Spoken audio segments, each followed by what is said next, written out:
केंद्रीय वित्त मंत्री निर्मला सीतारमण ने पश्चिम एशिया संकट के बीच देश की अर्थव्यवस्था को लेकर बड़ा बयान दिया है। उन्होंने कहा कि भारत की आर्थिक स्थिति लगातार मजबूत बनी हुई है और मौजूदा वैश्विक चुनौतियों का सामना करने में सक्षम है।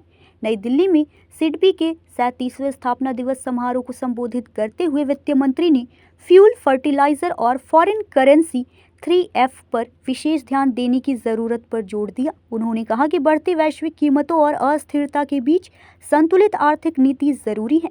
निर्मला सीतारमण ने कहा कि कुछ लोग देश में नकारात्मक माहौल बनाने की कोशिश कर रहे हैं, जबकि वास्तविकता यह है कि भारत की घरेलू अर्थव्यवस्था मजबूत स्थिति में है।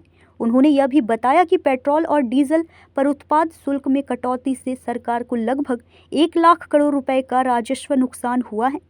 इसके साथ ही उन्होंने MSME सेक्टर के लंबित भुगतान को लेकर सरकारी कंपनियों से समय पर भुगतान सुनिश्चित करने की अपील की।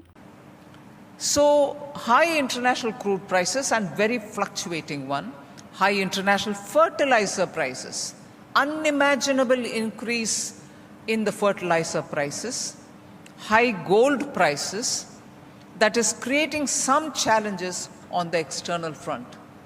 To just put it in context, all these three payments will have to be in foreign exchange. There is no rupee trading there. We should please understand the context of these 3 F's. 3 F's. Fuel, fertilizer and foreign exchange. News India 24 से काजल Singh, bureau report.